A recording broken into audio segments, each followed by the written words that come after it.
Hello YouTube, it's POD7, and it's time to get down to business. We're here in the last sector,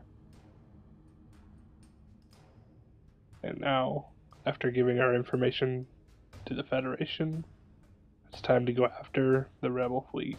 We're taking the fight to them.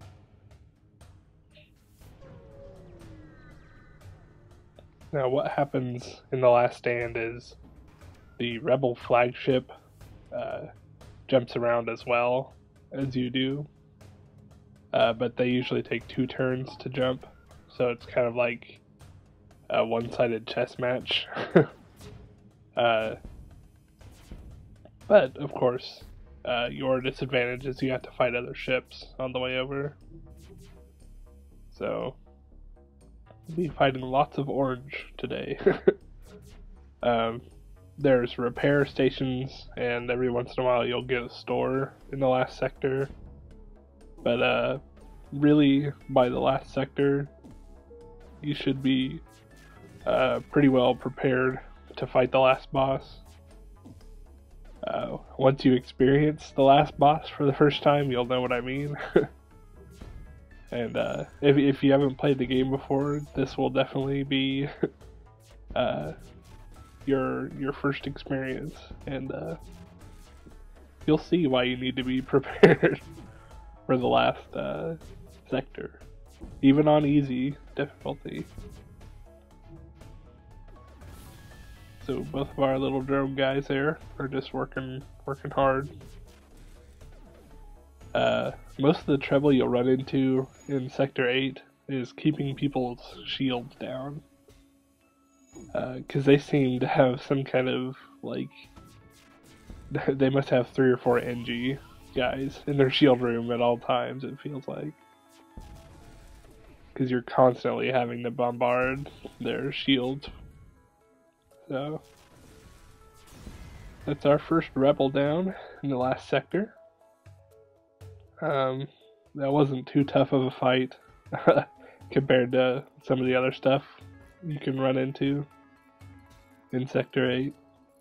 There's jumps that are unclaimed that you'll have to fight rebel guys over, and then there are some that'll have little exclamation marks, and those are where the the hard enemies are. Like full shields, at least 3 if not 4 weapons, a boarding party, drones. I mean, it can be hell on earth. Hell in space, I guess, is what it would be. So I usually, whenever I get here, on the lucky times that I get to the last sector, I try to just jump to the boss as fast as I can. Because you really don't want to take on too many other rebel ships, because you'll run out of resources and your hull will get damaged too much. So there you see I upgraded my sensors so I can see where all the enemies are on their ship. That was me deciding if I wanted to fight one of those big daddy guys. This was almost as bad a decision. But I don't think it goes too bad, from what I remember.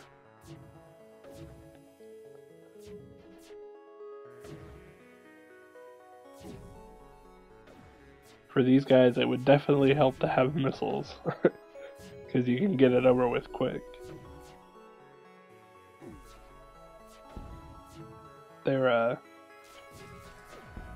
systems are self-repairing, so you can't focus on one thing and then move on once it's been hit too often, because then their systems start to repair and you'll just have to go back. So, but having 2 ion blasts definitely helps, because then I could just keep one on shields and then point the other one at everything else. Anything that's low level at this point in the game, you definitely want to start upgrading.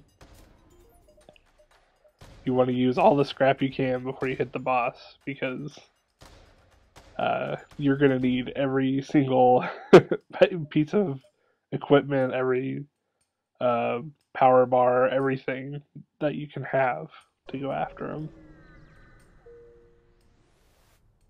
So those ships in the background are Federation, so that was a secured spot, so we didn't have to fight anybody.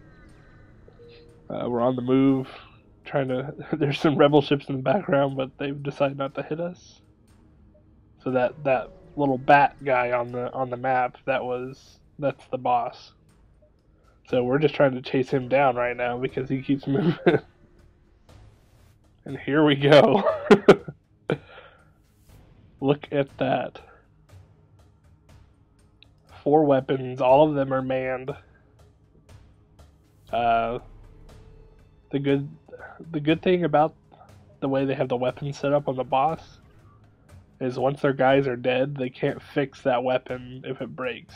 So I found just targeting the harder weapons to deal with first helped out tremendously, and taking out the cloak as soon as possible helped as well, because anytime they cloak, that's another 5 to 10 seconds they have to repair.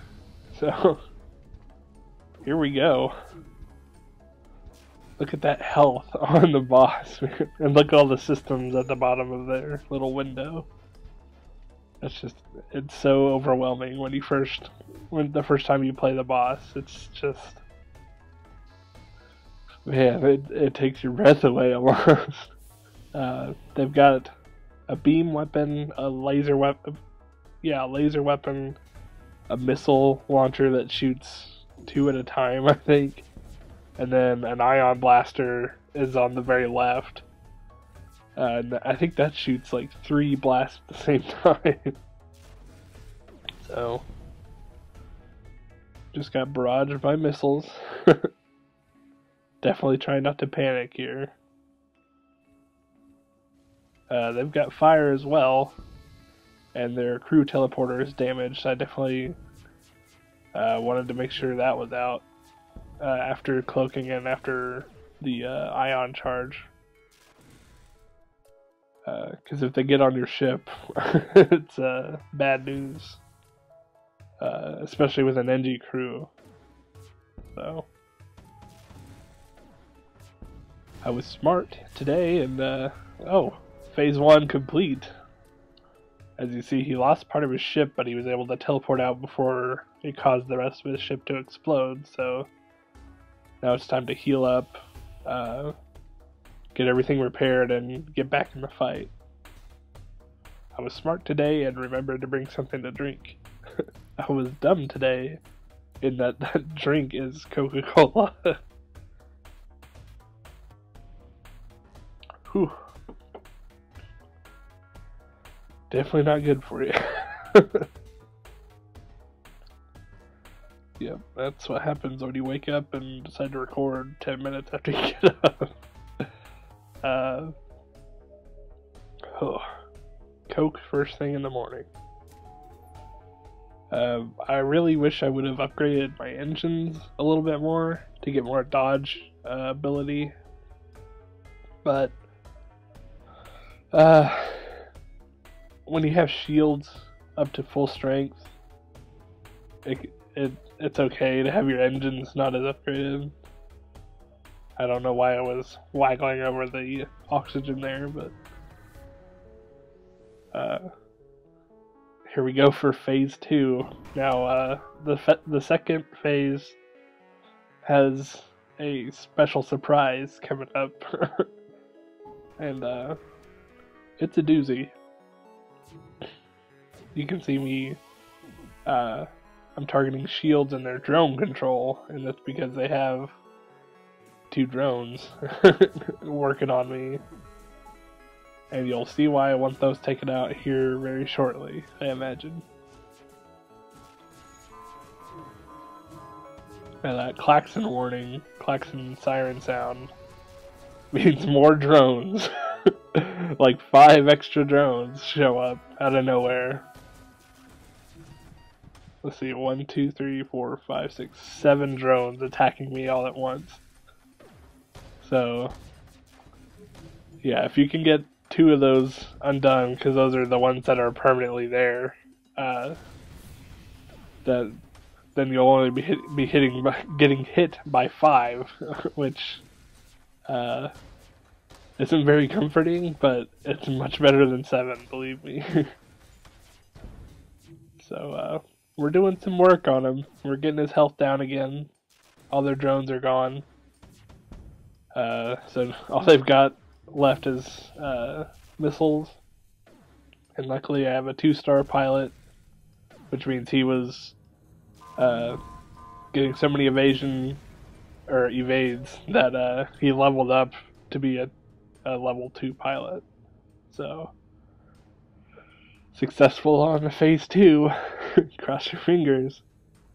He lost the right side of his ship that time, which means no more drones and no more beam weapon. So now all he's got is laser cannon and missile launcher. Mark III probably on both of those, if that's even possible.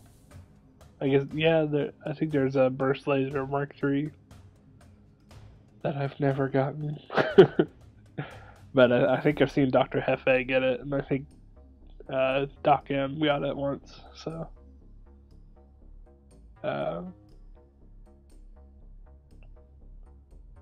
Yep, just got all the doors open to make sure the ship's completely oxygenated. Is that a word? Oxygenated? I don't know. But yeah, you definitely want that, just in case you get a hull rupture somewhere. Then you have the maximum amount of time to fix it before your crew starts suffocating. So I think we just decided to go ahead and follow him into the deep, even though I have 2/3 health. Here we go, last phase, and he's got a Zoltan shield out of nowhere.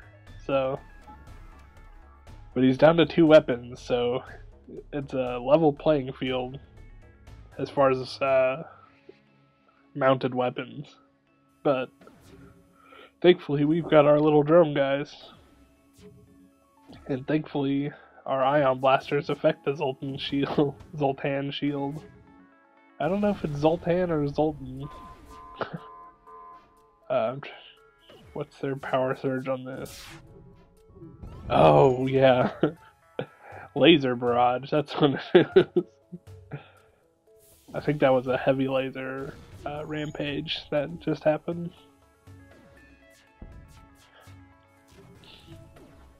Yeah. Because that weapon on the left at the front of his ship shot out little green lasers, so he's overclocking his laser cannon and screwing us over. Yeah, this is pretty much just fire all weapons, fire everything. Just keep going. We got boarders on the ship too. That's a very unwelcome distraction. We're about even level playing field on health, is what I was pointing at during that pause. This was very tense, like way more tense than a lot of stuff that happens in real life. Anyway, so here I'm trying to fix the situation and then realize he only has 1 hit left until we beat him, and so I was super excited.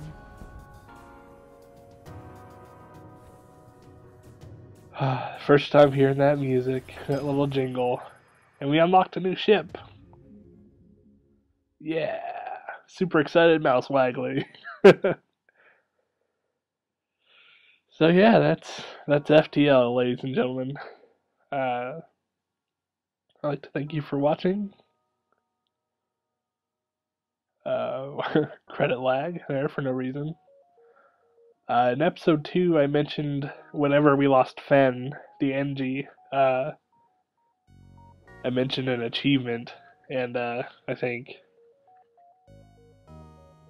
also lied to you and told you the ending was heartbreaking to make up for it, for almost spoiling the ending. But Um, there's an achievement for not losing any crew members, but I think in the achievement description it says don't let any crew members die, and that at the credit scroll it didn't say in memory of Fen, which I think it does whenever a crew member dies. So I was really confused why I didn't get that achievement, but because if you look back, it says not everyone made it, but that doesn't mean they died. Maybe Fen's still on that small space station fighting spiders.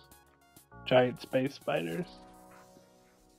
Maybe he's Fen, king of the space spiders. So yeah, these are all the wonderful people who gave their own money to support this game being made. That's a lot of people. I don't know. They haven't really said. Here's me getting bored in the credits. Uh, I don't know if they've said anything about DLC. I can't really imagine what there would be for DLC. Maybe other ships. I know there's a mod to get famous sci-fi ships. Seen the original Enterprise and whatever the ship from Firefly was called. I forgot its name, but I was kind of surprised the Normandy wasn't one of them that has shown up yet, but that's okay. I mean, I'm sure it's a lot of work trying to figure out how to. Here's me emptying my trash, not realizing that would show up. uh, yeah. Decided to see if Dusty was still on, and oops, interrupted the credits. So, sorry, second half of all the people that donated to FTL's Kickstarter. But as you can see here, my score was number 5, and it's the first time I ever won the game. So you don't get any bonus points just for completing the game, which is kind of silly if you ask me. But yeah, so we got game completed on easy. Might be a while before I get normal, but we'll see. So how this series is going to move on from here, because my original plan was to play it until I beat the game, because I thought at my skill level that it would be a while. But on my first run, we did it. So I think I'm just going to try move on to a next ship, possibly the stealth bomber. That looks kind of like the X-wing, or not X-wing, but what was the jet from X-Men? The jet wing? I don't know. But it reminds me of the jet they had in the cartoon from the X-Men cartoon. So maybe we'll go with that next time. We'll find out, won't we? But we also unlocked another ship by beating the game. Hopefully my past self cooperates and actually shows that ship. I think I was just checking out what the see, look at that. Totally the X-Men jet. There's the NG donut. Served us well. And now for the phallic. Oh, excuse me, the Osprey. This is what you win for beating the game once. So, looks more like I think they're creatively named the Y-Wing in Star Wars. So, that may be the Star Wars ship. Who knows?